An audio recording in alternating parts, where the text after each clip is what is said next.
Nestlist YouTube channel. Selamat pagi semuanya, selamat pagi Pak Matius. Hari ini saya akan membawakan Alex Monday dengan judul Netflix Masih Asik.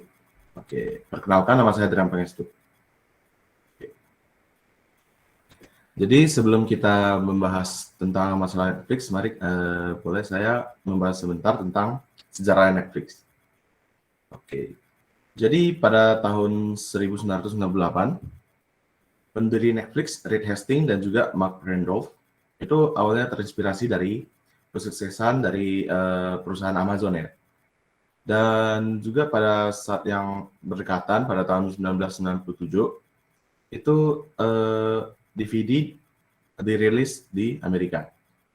Dan kedua pendiri Netflix ini mempunyai ide bisnis di mana mereka ingin membuka sebuah bisnis untuk menyiapkan DVD dengan berbasis web. Jadi pemesanannya melalui website begitu. Dan pemesanan dan pada tahun 1968 akhirnya Netflix.com itu diluncurkan. Nah, di sini para pelanggannya bisa memesan DVD yang kemudian akan diantarkan ke pos rumah mereka masing-masing. Jadi pada awalnya itu Netflix ini mempunyai total 926 judul film. Oke, jadi dengan harga pada awalnya ya, dengan harga $4, para pelanggan itu bisa menyewa DVD selama 7 hari dan juga ditambah dengan biaya pengantarannya sebesar $2. Nah, di sini Netflix itu berbeda dengan perusahaan yang lain. Kenapa? Karena mereka mempunyai sistem rekomendasi yang revolusioner ya. Jadi mereka kayak mengambil data dari film-film yang telah disewakan oleh pelanggan itu, kemudian mereka akan mencari film-film yang serupa dan akan direkomendasi ke para pelanggan tersebut. Nah, di sini itu adalah salah satu inovasi Netflix yang terbaik mungkin ya. Oke, tahun depannya grup Arnold itu memberikan $30 juta dan akhirnya Netflix bisa meluncurkan program yang bernama Marquee Program. Nah, di sini Marquee Program ini memungkinkan para pelanggan Netflix untuk menyewa DVD sebanyak yang mereka mau selama sebulan hanya untuk $16. Nah, di sini Netflix itu mencapai bisa meraih ini ya, angka 10.000 dalam pesanan DVD-nya setiap harinya, dan juga mereka berhasil mendapatkan pendapatan sebesar $5 juta. Oke, meskipun pelanggan yang terus bertambah, tetapi Netflix terus mengalami kerugian.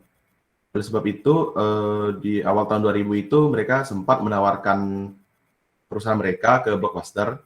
Jadi Blockbuster ini seperti penyewa kaset terbesar di Amerika saat itu, tetapi ditolak mentah-mentah. Nah, akhirnya pada tanggal 29 Mei 2002, itu Netflix memutuskan untuk go public dan berhasil menjual 5,5 juta lembar saham dengan harga $15 per lembarnya. Nah, akhirnya mereka terus berkembang dengan perkembangan DVD dan DVD player juga pada saat itu. Dan pada tahun 2003 mereka berhasil meraih 1 juta pelanggan. Dan akhirnya mereka mendapatkan keuntungan mereka yang pertama kali. Oke. Dan pada tahun 2005 mereka juga berhasil mengirim 1 juta film setiap harinya, dan juga mereka juga memiliki total judul film sebesar 35.000. Dan juga mereka berhasil menjual 1 miliar DVD di tahun 2007. Oke.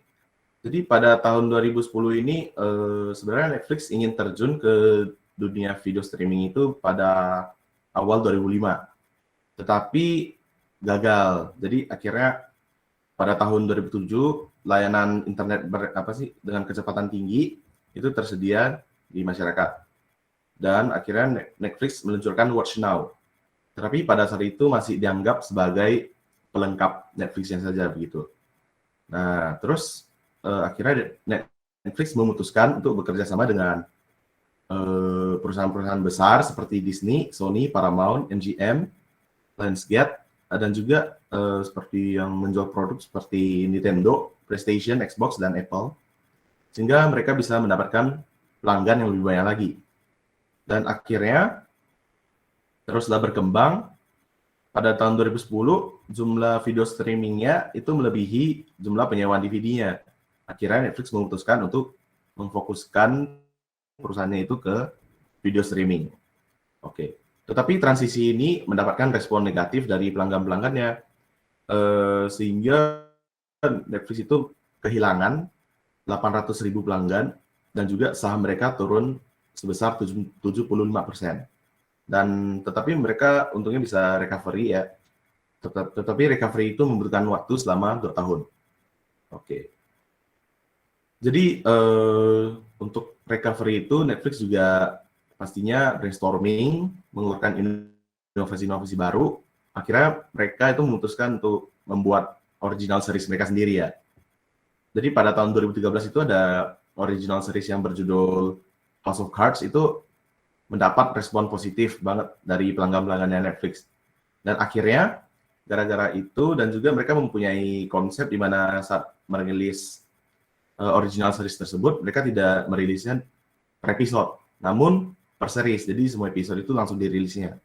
Nah, jadi karena sangat positif respon dari pelanggannya, akhirnya Netflix itu berkembang dan terus berkembang.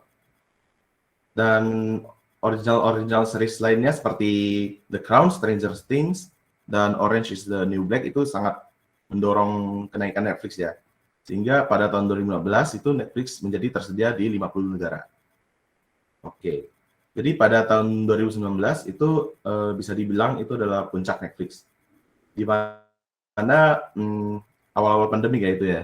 Jadi COVID dan lockdown itu membuat orang-orang mencari entertainment di rumah mereka masing-masing. Dan opsi paling pertama itu mungkin mereka akan tertarik dengan Netflix ya. Jadi pada situ Netflix itu naik drastis. Oke. Nah, ada naiknya, tetapi pada saat puncak itu Netflix kemudian mengalami penurunan. Nah, kenapa? Karena jadi sebelum itu Netflix itu disebut kehilangan 200.000 subscriber di kuartal pertama tahun 2022 tahun ini ya. Dan diprediksi akan kehilangan 2 juta subscribernya di kuartal kedua tahun ini. Dan juga karena itu investor mulailah menjual saham-saham Netflix dan akhirnya jatuh sebesar 40% dalam 2 hari. Nah, alasan di balik penurunan ini sebenarnya ada banyak, tapi ini adalah 4 utamanya. Mungkin yang pertama adalah kompetisi yang semakin banyak. Di sini selain Netflix kan juga para raksasa ini ya, perusahaan media itu mencium kesuksesan Netflix dan mereka ingin mengambilnya juga.